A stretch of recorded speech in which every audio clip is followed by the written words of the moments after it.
Tollywood ನ ಪ್ರತಿಷ್ಠಿತ ನಿರ್ಮಾಣ ಸಂಸ್ಥೆಗಳಾದ ಮೈತ್ರಿ ಮೂವಿ ಮೇಕರ್ಸ್ ಹಾಗೂ ಶ್ರೀ ವೆಂಕಟೇಶ್ವರ ಕ್ರಿಯೇಷನ್ಸ್ ಬ್ಯಾನರ್ ಗಳ ಮೇಲೆ ಐಟಿ ದಾಳಿಯಾಗಿದೆ. ಈ ದಾಳಿ ಸತತ 4 ದಿನಗಳ ಕಾಲ ನಡೆಯಿತು.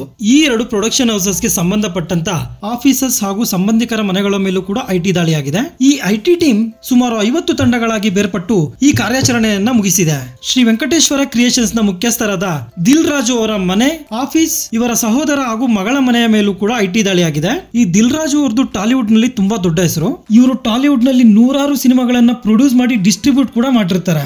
ಇವರು ರೀಸೆಂಟ್ ಆಗಿ ರಾಮ್ ಚರಣ್ ಅವರ ಗೇಮ್ ಚೇಂಜರ್ ಹಾಗೂ ವಿಕ್ಟರಿ ವೆಂಕಟೇಶ್ ಅವರ ಸಂಕ್ರಾಂತಿಕಿ ವಸ್ತುನಂ ಸಿನಿಮಾಗಳನ್ನ ಪ್ರೊಡ್ಯೂಸ್ ಮಾಡಿರ್ತಾರೆ.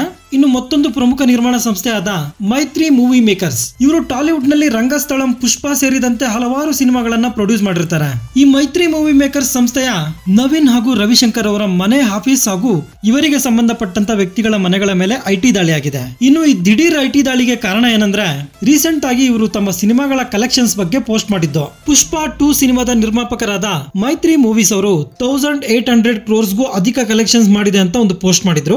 ಗೇಮ್ ಚೇಂಜರ್ ಹಾಗೂ ಸಂಕ್ರಾಂತಿಕಿ ವಸ್ತುನಂ ಸಿನಿಮಾದ ನಿರ್ಮಾಪಕರಾದ ದಿಲ್ ರಾಜು ಅವರು ಗೇಮ್ ಚೇಂಜರ್ ಸಿನಿಮಾ ಮೊದಲನೇ ದಿನವೇ 186 ಕೋಟಿ ಗಳಿಸಿದೆ ಅಂತ, ಹಾಗೂ ಸಂಕ್ರಾಂತಿಕಿ ವಸ್ತುನಂ ಸಿನಿಮಾ ಸುಮಾರು 200 ಕೋಟಿಗೂ ಅಧಿಕ ಶೇರ್ ಗಳಿಸಿದೆ ಅಂತ ಹಂಚಿಕೊಂಡಿದ್ರು. ಇನ್ನು ಈ ತರದ ಪೋಸ್ಟ್ ಗಳನ್ನ ನೋಡಿದ್ಮೇಲೆ ಐಟಿ ಅವರು ಸುಮ್ಮನೆ ಇರ್ತಾರ?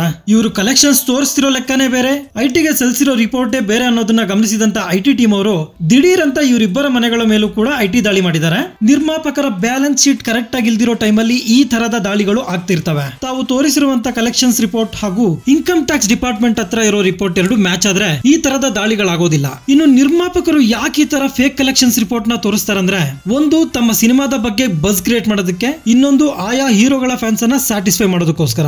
ಇಲ್ಲಿ ದಿಲ್ ರಾಜು ಅವರ ಗೇಮ್ ಚೇಂಜರ್ ಸಿನಿಮಾ ಸೋತ್ರು ಕೂಡ ಇವರು ಗೆದ್ದಿದೆ ಅನ್ನೋ ತರ ಆ ಸಿನಿಮಾದ ಮೊದಲ ದಿನದ ಕಲೆಕ್ಷನ್ ನ ಸುಮಾರು 100 ಕೋಟಿಗೂ ಅಧಿಕ ಗಳಿಸಿದೆ ಅಂತ ತೋರಿಸ್ಕೊಂಡಿದ್ರು. ಇನ್ನು ಪುಷ್ಪ 2 ಸಿನಿಮಾದ ನಿರ್ಮಾಪಕರು ಈ ಸಿನಿಮಾ ಇಂಡಿಯನ್ ಸಿನಿಮಾ ಇಂಡಸ್ಟ್ರಿಯಲ್ಲಿ ಇಂಡಸ್ಟ್ರಿ ಹಿಟ್ ಆಗಿದೆ ಅನ್ನೋ ತರ ತೋರಿಸ್ಕೊಂಡಿದ್ರು. ಪುಷ್ಪ 2 ಸಿನಿಮಾದ ಪ್ರೀ ರಿಲೀಸ್ ಬಿಸ್ನೆಸ್ ಸುಮಾರು 1000 ಕೋಟಿ ಆಗಿತ್ತಂತೆ. ಈ ಎಲ್ಲಾ ಲೆಕ್ಕಗಳನ್ನು ಚುಪ್ತಾ ಮಾಡೋದಕ್ಕೋಸ್ಕರನೇ ಐಟಿ ಟೀಮ್ ಅವರು ಈ ದಾಳಿ ನಡೆಸಿರೋದು. ಇನ್ನು ಈ ಸಿನಿಮಾಗಳಿಗೆ ಅಡ್ವರ್ಟೈಸ್ ಮಾಡಿದಂತ ಮ್ಯಾಂಗೋ ಮೀಡಿಯಾ ಮೇಲೂ ಕೂಡ ಐಟಿ ದಾಳಿಯಾಗಿದೆ. ಇನ್ನು ಈ ಐಟಿ ದಾಳಿಯನ್ನ ಕೆಲವರು ರಾಜಕೀಯ ಪ್ರೇರಿತ ಅಂತ ಕೂಡ ಹೇಳ್ತಿದ್ದಾರೆ. ಇದಕ್ಕೆ ಕಾರಣ ಹುಡುಕ್ತಾ ಹೋದ್ರೆ, ಪುಷ್ಪ 2 ಸಿನಿಮಾದ ನಾಯಕ ನಟರಾದ ಅಲ್ಲು ಅರ್ಜುನ್ ಅವರು ಈ ಸಿನಿಮಾಗೆ ಸಂಭಾವನೆಯ ಬದಲಾಗಿ ಒಂದಷ್ಟು ಶೇರ್ಸ್ ಅನ್ನ ಪಡ್ಕೊಂಡಿರ್ತಾರೆ. ಹಾಗೆ ಡೈರೆಕ್ಟರ್ ಸುಕುಮಾರ್ ಅವರು ಕೂಡ ಸಂಭಾವನೆಯ ಬದಲಾಗಿ ಈ ಸಿನಿಮಾದಲ್ಲಿ ಒಂದಷ್ಟು ಶೇರ್ಸ್ ನ ಪಡ್ಕೊಂಡಿರ್ತಾರೆ. ಈ ಇಬ್ಬರಲ್ಲೂ ಸುಕುಮಾರ್ ಅವರ ಮನೆ ಮೇಲೆ ದಾಳಿ ಆದ್ರೂ ಕೂಡ ಅಲ್ಲು ಅರ್ಜುನ್ ಅವರ ಮನೆ ಮೇಲೆ ದಾಳಿ ಆಗಿಲ್ಲ. ಹಾಗೆ ಗೇಮ್ ಚೇಂಜರ್ ಸಿನಿಮಾದ ನಿರ್ಮಾಪಕರಾದ ದಿಲ್ ರಾಜು ಅವರ ಮನೆ ಮೇಲೆ ದಾಳಿ ಆದ್ರೂ ಕೂಡ ಆ ಸಿನಿಮಾದ ನಾಯಕ ನಟರಾದ ರಾಮ್ ಚರಣ್ ಅವರ ಮನೆ ಮೇಲೆ ಐಟಿ ದಾಳಿ ಆಗಿಲ್ಲ. ಇನ್ನು ಇದೇ ಸಂಕ್ರಾಂತಿಗೆ ಬಿಡುಗಡೆಯಾಗಿ ಸೂಪರ್ ಹಿಟ್ ಆದಂತ ಮತ್ತೊಂದು ಸಿನಿಮಾ ಡಾಕು ಮಹಾರಾಜ್, ನಂದಮೂರಿ ಬಾಲಕೃಷ್ಣ ಅವರು ನಟಿಸಿದ ಈ ಸಿನಿಮಾ ಕೂಡ ಸೂಪರ್ ಹಿಟ್ ಆಗಿತ್ತು.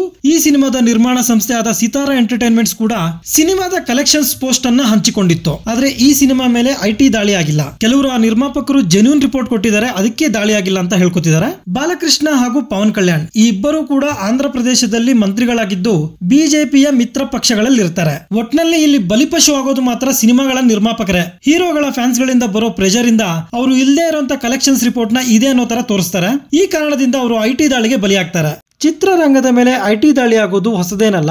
ಈ ಹಿಂದೆ ನಮ್ಮ ಸ್ಯಾಂಡಲ್ವುಡ್ ನ ವಿಜಯ್ ಕಿರುಗುಂದೂರ್, ರಾಕ್ಲೈನ್ ವೆಂಕಟೇಶ್ ಹಾಗೂ ನಟರಾದ ಕಿಚ್ಚ ಸುದೀಪ್, ಯಶ್ ಹಾಗೂ ನಮ್ಮ ಪುನೀತ್ ರಾಜ್ಕುಮಾರ್ ಅವರ ಮನೆಗಳ ಮೇಲೂ ಕೂಡ ಐಟಿ ದಾಳಿ ಆಗಿತ್ತು. ಸೊ ಇದಾಗಿರುತ್ತೆ ಟಾಲಿವುಡ್ ನಲ್ಲಿ ನಡೆದಂತ ಐಟಿ ರೇಡ್ ಕುರಿತಾದ ಒಂದು ಮಾಹಿತಿ. ಈ ವಿಡಿಯೋ ನಿಮ್ಗೆ ಇಷ್ಟ ಆಗಿದ್ರೆ ಒಂದು ಲೈಕ್ ಕೊಟ್ಟು ನನ್ನ ಚಾನೆಲ್ ನ ಸಬ್ಸ್ಕ್ರೈಬ್ ಮಾಡ್ಕೊಳ್ಳಿ. Thank you.